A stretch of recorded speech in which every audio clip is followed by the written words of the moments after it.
Welcome, my name's Chris, and I'm back this week with another lesson for you. This is for jazz guitarists who are looking to improvise and learn the 12-bar blues. This is a series of videos I'm doing on the 12-bar blues and just resources for aspiring jazz musicians or anyone that wants to improvise better. This concept I'm going to teach you today is specifically a Barry Harris approach to playing scale outlines on this blues form. This has really changed my feelings on improvisation, and I think it can do that with you too. It can really unlock some stuff. It's a really powerful thing that goes very deep. In fact, Barry's method is being taught by a few people. I can link their channels below. Chris Parks, there's Labyrinth of Limitations, Thomas. There's a few guitarists on YouTube who do a much better job than me at teaching this regularly. And I never studied with Barry, but I have really learned a lot of stuff from them. And really, the thinking has gotten into my head such that I find it working automatically, and it helps me give another perspective to how to improvise, how to play changes, how to make it easy, how to teach students how to do this stuff who have barely listened to jazz, much less know how to improvise or know the vocabulary. So this is going to be great. I'm going to jump in this with you. I've got 3 things here. Level 1 will just be going over this scale idea, and I'll be talking about the benefits of that, how to practice that on different chords. And then levels 2 and 3 are going to be looking at applying this to the form and maybe tweaking it a little bit and getting a couple other things up our sleeve out. So let's just jump in. Grab a guitar if you play guitar, but honestly, anyone can benefit from this. It's not a guitar lesson per se. This is a music lesson, right, on the guitar, but this really can be applied by anybody. Piano, horn, vocals is really useful, and there's nothing guitar specific to this. Okay, so the scale outline. This is how this works.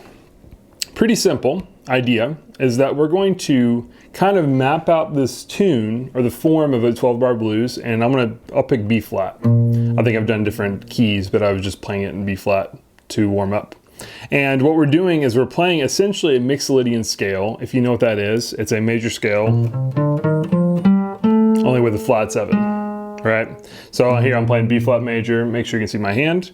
I will say you hopefully can figure this stuff out from no tablature or stuff. If you need tablature for something like this, I think you probably just need to pick some other things until you're ready to kind of intuit what I'm talking about or learn it from rote. We don't want to get too in the weeds here, right? We want to make sure we're understanding where to play these scales and stuff. So that's a great position for the guitar. Thickest string, and I'm playing it 5 through 8 every finger, and I'm just playing this B flat major shape, and instead of 7th fret, which is typical, I've got 6, 8, 5, 6, 8, 5, 6, that's that flat 7. So we have 1, 2, 3, 4, 5, 6, flat 7. And how you play this scale outline specifically is we're going to stop at 7 and go backwards. That's what I've written down there, up there, right? So 1, 2, 3, 4, 5, 6, 7, 6, 5, 4, 3, 2, 1. And the beauty to this, there's so many things. I'll have to limit myself here, but the beauty to this idea is that we have chord tones on every strong beat, on every quarter note. And then we have passing tones on the off, right? So we have 1, 2, 3, 4, 1, 2, 3. So I'm left with this on the strong beats, and then on the passing I've got all the in-between notes, right? So immediately out of the gate, that is really lining up how harmony and melody work. Now, that's not to say that melody always follows this rule, of course. There are many times we might have a chord tone on a weak beat, but nonetheless, this is really underpinning the harmony when we just play this. Right, sounds like this. Sounds like a B flat 7 sonority, right? So that's how you should practice all these, is 1 to 7, back to 1. The second way this benefits us is that this is a 2-measure idea. And many times phrases automatically, or I think our thinking can just automatically benefit from thinking in pairs of 2 measures. So that's another huge advantage to this. We're kind of zooming out a little bit. There's sometimes in music where you can zoom out more and think in terms of 4 bars. But immediately out of the gate, it's more musical, I think, to play a 2-bar idea versus a 1 idea, right? And many times chords are grouped in pairs of 2, like measures 3 and 4, measures 5 and 6. And then even at the end, the turnaround's 2 bars. And then if you make this 2 and 5 on measures, what would that be? 9 and 10. That is also, we can compress that down in Barry's language and Barry's world. So to reiterate, we have 1 to 7 going up, just up from 1. This is a good position. One more position, I would mess with this on guitar or whatever instrument you play. Try different ways of playing this, different registers. But on guitar, if you play it up an octave, it's the same shape except for the last 2 notes. Because of this tuning of the guitar, they're going to be 1 over. So you see that I've got my, it's like now in those 2 middle notes in the position instead of here where it's the 2 bottom notes in the position. Right, so again, it's just Mixolydian. I refer to this just as a 7 scale. That's not really a thing, but you know, B flat 7, play a scale. That's what I'm doing. And again, we're trying to equate the chord to the scale, and we're gonna really, this is not about chord scale relationship or anything. It's not even saying that all these notes are always gonna be hip on a B flat 7 chord, but this process is really subconscious, and what we're doing is compressing this information down to have these 7 notes here accessible immediately in our fingers, right? I'll do a brief plug on this. I'm going to make a video. Well, I can't plug something in the future, but I will be making videos on this, but I would check out these 2 channels, the Barry Harris guitar channels that I'll link below. There's also great piano channels, but basically learning how deep we can go with this scale. So we can play the scale, I'll just briefly show you so many ways. You could play the scale in thirds, right? So I'm just skipping skipping a note, going down a note, skipping, down, skipping. So we can do that. We could do triads, right? We could do sequence 1 2 3 2 3 4 3 4 5, and it starts to get really crazy when you start doing 7 chords and splitting those up in cool ways, like boo doo doo da, boo doo doo da. So I'm just taking that Mixolydian, that 1 through 7, and I'm playing it with all these ways. I've got these thirds I'm skipping. What if I also add a half step underneath some of these ideas? So, right, or a half step to thirds. Right, immediately gets really squirrely and really cool. There's more advanced things too, but that's the kind of depth you want to know these 7 notes. Right, we're really trying to compress that information right onto our fingers to where we can really use it quickly. You can also, of course, run these the opposite way, and it's the same, still true. All the same kind of architectures there. Okay, so I'll be teaching on that more in the future, on working on that. But that's the prerogative for you. That's your goal, right? Okay, so getting on to any weird things in this. Because we have 2 measure ideas here, or 2 measure phrase, look at the form, and you can tell that I've bracketed everything. Now, measure 2, there's something weird to that, but we might even just kind of call that a 1 chord for now, with this scale outline, and then I will walk that back and we can play it as a 4 chord. But if I play, you know, this, that would sound really good on 2 measures of B flat. And in fact, this is really good practice. Part of, if you watch other videos that I'll teach on jazz or in general, I really promote singing a lot, because it really gets at the heart of often not being ultra familiar with what we're doing and having this disconnection between our voice in us, our musical voice, artistic voice, and our instrument, right? So really good practice is just practice singing this while you hear the harmony, or while you play the harmony. That way you can really hear both. So they'll be like 1 2 3 4 5 6 7 6 5 4 3 2 1. You'll notice that I'll come back to this, but the difficulty with the E flat on measure 2 is that doesn't quite work with this idea. Though we can alter this idea and it will still work. So that would be like boo da da da da da da da da da 3 2 1, right? That 3 in there, the D from the B flat, is going to clash with this E flat, because the D that we want with the E flat 7 is D flat, right? That sounds more normal. So it'd be kind of weird to start a E flat 7 phrase with D in there. Because that's pretty, right? Dominant, pretty. There's that D there, right? So we can handle that though. We can just simply make that D a D flat on the way down. So if you can do that, that's not too bad, and I'll show you how that looks. Though we can, at first, we're just gonna do B flat. Essentially one time for measure 1 and 2, again for measure 3 and 4, right? Another bracket. The 4 chord, we'll move this entire thing, so that will move to the next string. It's the same form.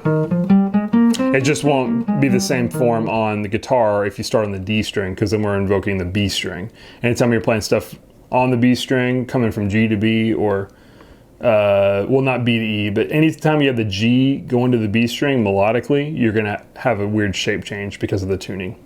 So, okay, that means that we'll have B flat, E flat, right? That's measure 5 and 6. And then on measure 7 and 8, even though there's a 6th chord there, we're gonna play B flat again. And then measure 9 and 10, Barry's World, he teaches that the 2 and the 5 of any 2, 5, 1, we can just play a 5 scale outline. And in general, you can play 5 ideas on that 2. That's essentially like subdominant, dominant, tonic, right? And we can kind of make the subdominant, dominant just dominant, just a 5 chord, even though there's a 2. And this idea is not to get like, I don't know, there's a huge sense to this once you understand it. So it's going to be hip to play the 5 stuff on that 2.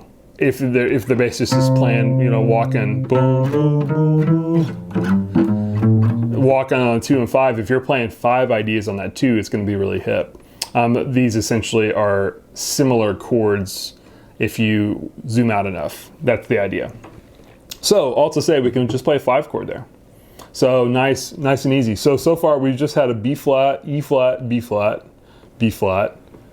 And then we have an F, that's the 5. And then on this last, the turnaround, the last 2 measures, you could do a few things. One idea that you could mess with here, and this is still in level 1, is just a short variation of this, which would be like on the last 2 ones, let's say I say on the 1 and 6 measure, I play just a 1, so I play B flat, but I just stop there, 1 to 5. Boo-ba-doo-da-da, and then I switch. And the 2 and 5, I just said we could boil down to 5, so I could just play 5 there, 1 to 5.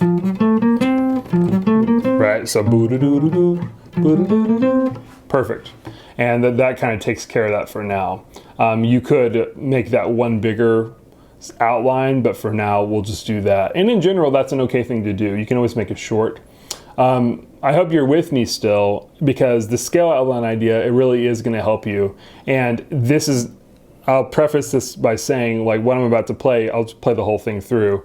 We're not going to play this in solos, obviously, but we need this information deeply, right? We really deeply need this integrated information to really hear the harmony in our playing, to kind of compress this data into our fingers. That's the idea here. It's not so much about, I want to play this kind of boring phrase, you know, starting 1, 2, 3, 4, 5, 6, 7, but I really want that there, so that way when I do go to improvise, I've got a lot of built-in symmetry, built-in sense making in my lines. It's not so, what note do I play? It's more like my hands are already going to the right notes, or I say right, or they're going to hip notes that I can use, right? That's the idea. Okay, so here's the run through. You can try this with me, and we're gonna go nice and slow. Again, measures 1 and 2 will be B flat. Let's just play it B flat for now. Measure 3 and 4 will also be B flat. We'll play the form twice, so up and down 2 times. Measures 5 and 6, we have an E flat, right? Just 1 time. And 7 and 8, we have a B flat. And then the last line, we're gonna play an F, that's our 5. And then we're gonna play short 1 and a short 5. So we're gonna play a B flat short and an F short. I'll write that in the description too, if you wanna follow along with that outline idea, so just the outlines of this, what we're about to play. So, okay, here we go, nice and slow. 1, 2, 1, 2, B flat,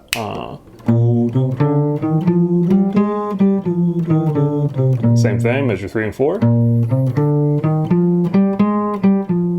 Now, same form, E flat on the next string. We're going back to B flat here.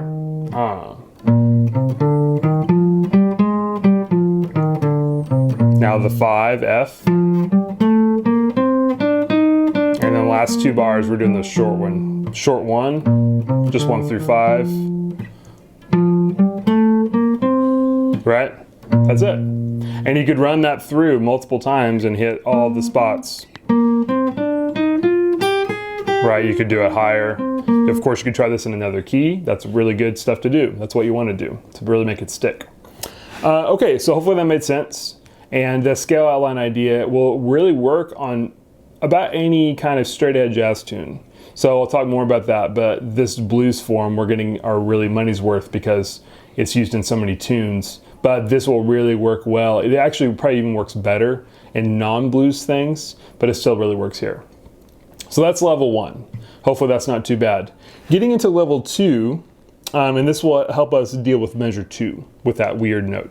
I mentioned we can make the D, D flat, right? That's essentially what we're about to do. But there's a really cool level in Barry's world. Barry's world, it kind of goes on forever. With the dozens and dozens of hours I've studied it, and I, not even having ever met or gone to one of Barry's classes. Sadly, he passed away a few years ago. But this is one of the amazing things about this, is that he has all these kind of ways of understanding harmony, and they really are kind of novel and interesting, and they really continue the kind of classical understanding of harmony.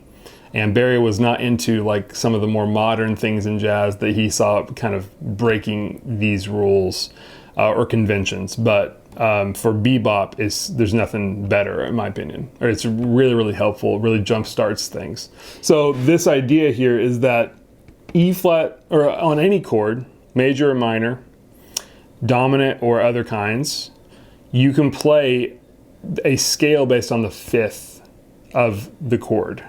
And that often is not going to be the same quality of a harmony there. But if on a 7 chord, we can play a minor 6 or minor 7. In fact, it's the same exact scale here. So Mixolydian, or what I call 7 scale, with the minor 3rd. So it's a Dorian mode if you like modes.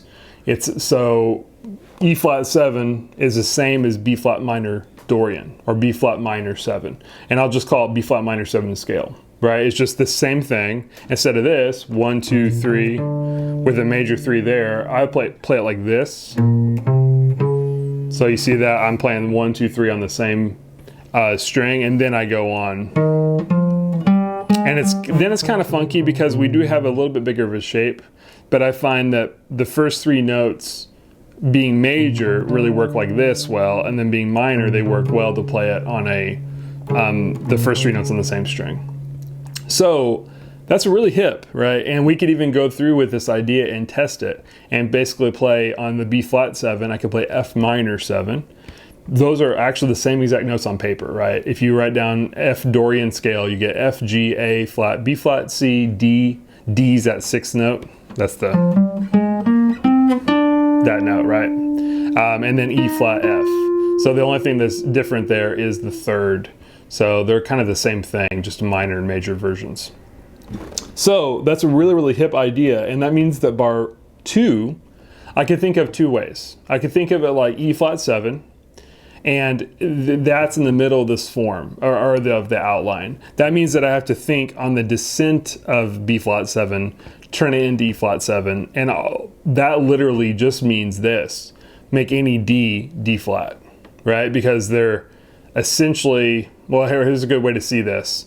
Remember, E flat 7 equals B flat minor, right? So B flat 7 turns into B flat minor, right? So that'd be like boom, ba, boom, boom, boom. And when you play it as B flat minor 6, which we'll get more into shell chords, then you can really hear that. And then that's essentially this, right?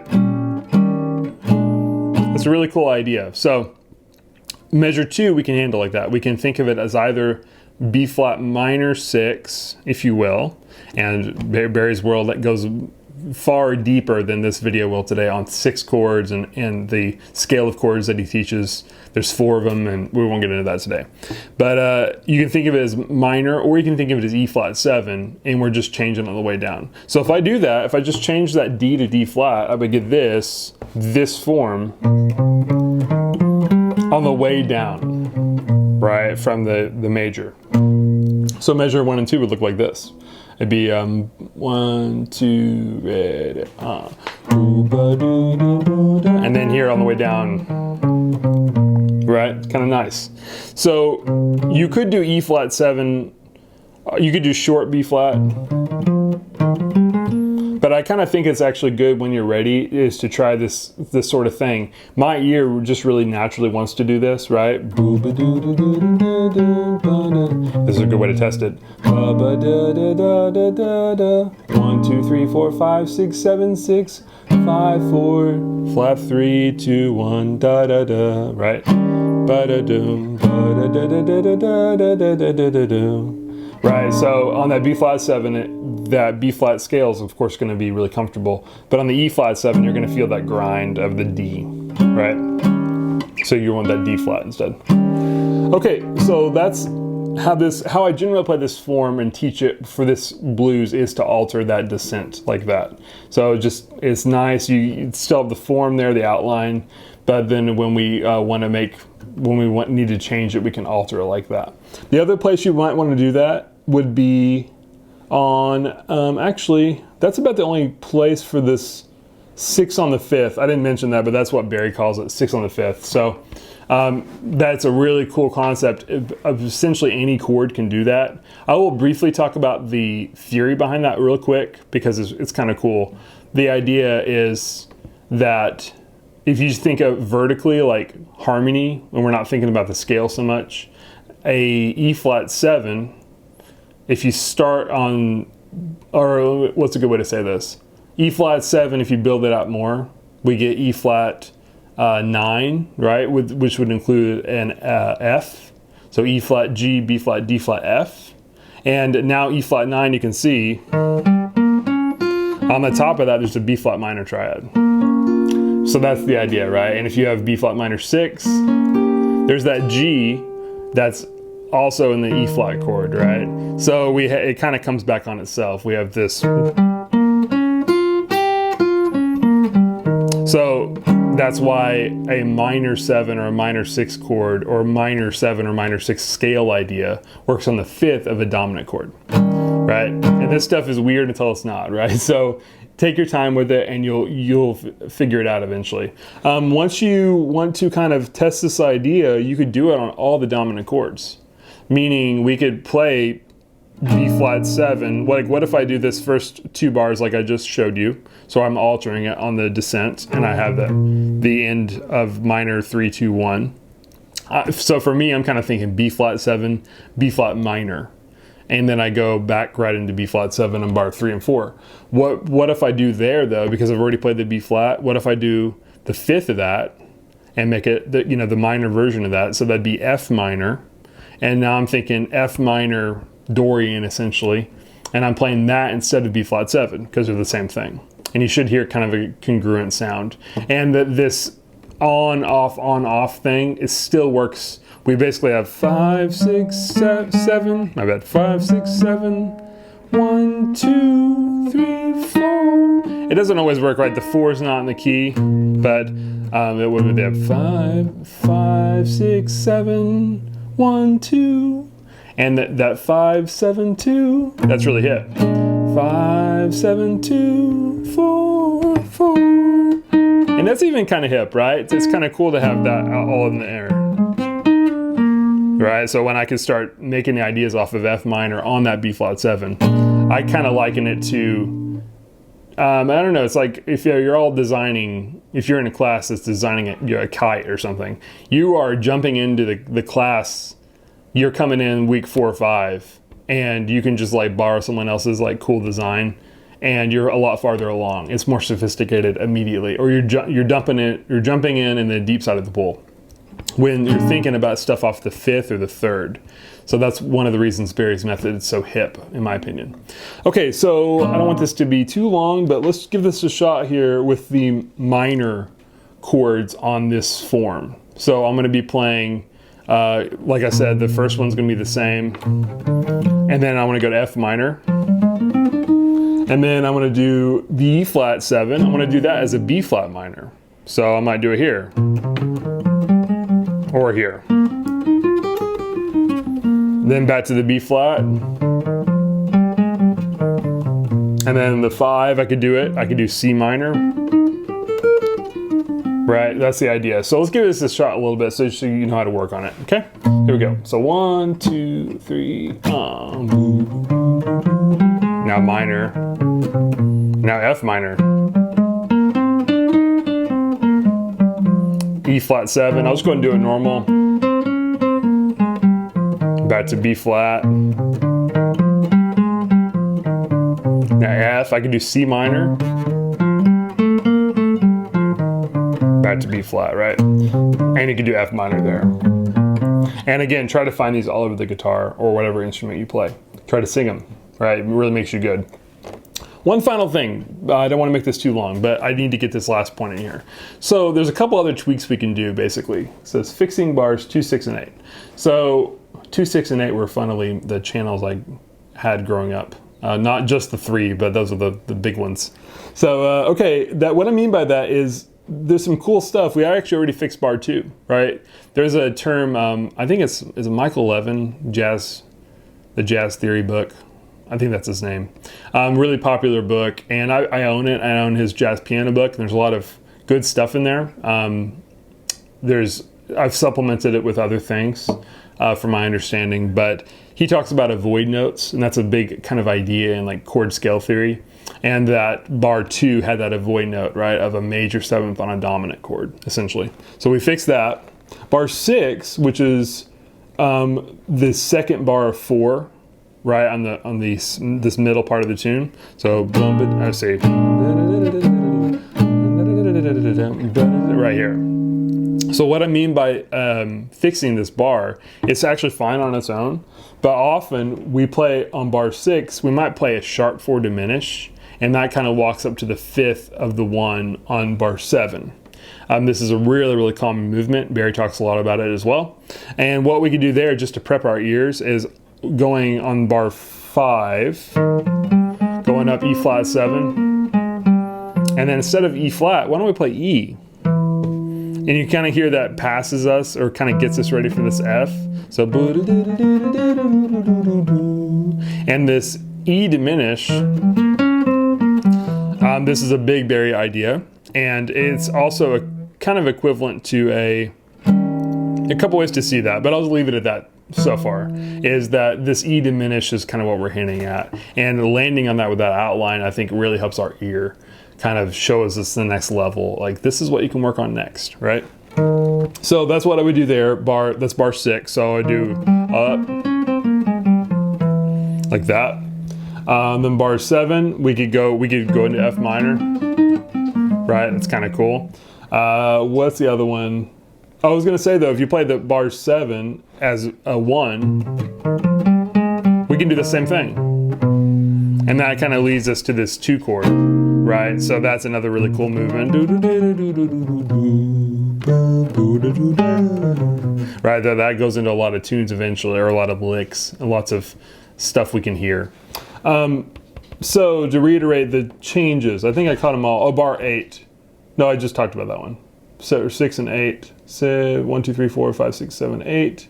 Yeah, so 6 and 8 were the ones we changed, and we're basically just going a half step above where we'd end up normally. And that kind of sets our ear up for the next chord. And then I talked about the ending. You could do short ones. You could get away with a lot of stuff on the end. You could do probably even a long 5. And this scale outline idea goes really, really deep. Like you can do tritone substitutions. You can do other possible chords in Barry's world. Like there's all these other kind of hip things we could play. but this is just getting our foot in the door.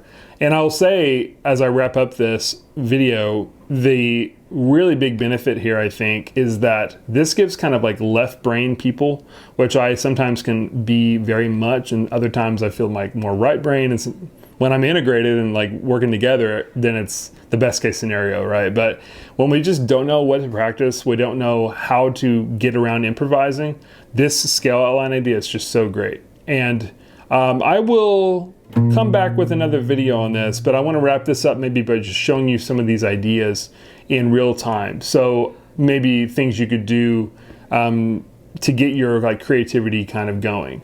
So out of this, there's a lot of stuff we could do, right? You could go, what if I go thirds? So I might go boo da doo da doo da doo doo. So I could just kind of do some of these on everything. I could do some third movements. I could do ba doo da doo da doo doo. Right, I did it from the top there. Or maybe a 7 chord. And I really like dig this kind of lead-in idea with a half step. So I could go like 1, triplet, 3, 4.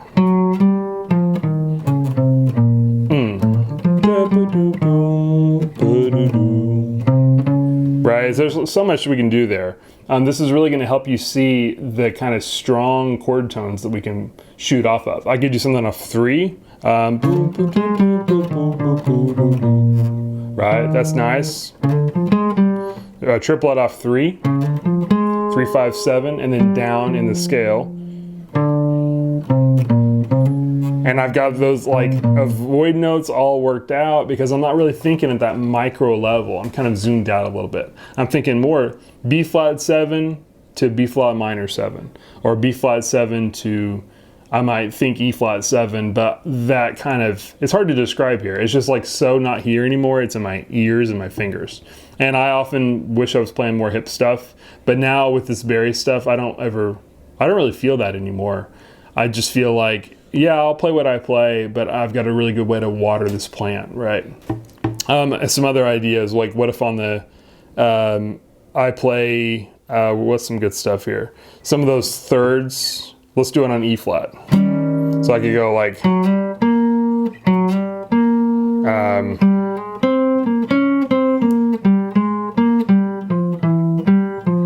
right? So there's just a lot of stuff we could do there. I could break the thirds.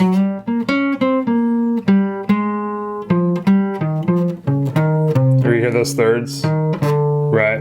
And it's really hard to describe exact ways this works, but it really does work. You're gonna find your ability just to kind of play. In fact, I'll try this real quick. I'm just gonna try to play the changes. I'll leave you with this because I'm already half an hour. I wanna play the changes here, unaccompanied, and I wanna see if you can hear the changes. And I'm really using the scale outline idea. I really credit this for me being able to get around the guitar and keep harmonically and melodically above water, right? So let's give it a shot, and I'll leave you this. I'll see you next time, and like this video if it's been helpful. I'll be back with more stuff on the 12-bar blues, shell chords, scale outlines, how to practice this stuff, all this stuff that's helped me, and I'm trying to just pass it along. So I'll see you next time. Thanks.